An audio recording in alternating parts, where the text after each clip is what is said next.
मकबूजा कश्मीर में भारतीय फौजियों की खुदकुशियां ना रुकी। हर साल औसतन 35 से 40 भारतीय फौजी अपनी जान लेने लगे।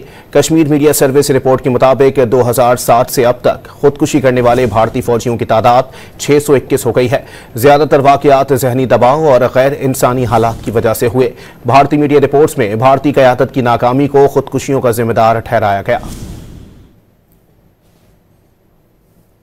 मकबूजा कश्मीर में भारतीय फौजियों की खुदकुशियां ना रुकी। हर साल औसतन 35 से 40 भारतीय फौजी अपनी जान लेने लगे।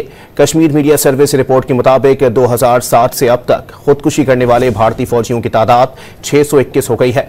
ज्यादातर वाकयात जहनी दबाव और गैर इंसानी हालात की वजह से हुए। भारतीय मीडिया रिपोर्ट्स में भारतीय क़यादत की नाकामी को खुदकुशियों का जिम्मेदार ठहराया गया।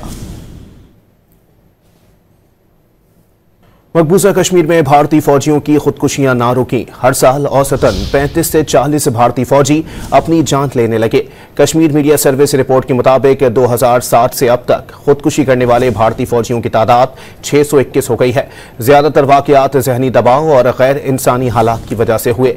भारतीय मीडिया रिपोर्ट्स में भारतीय क़यादत की नाकामी को खुदकुशियों का जिम्मेदार ठहराया गया।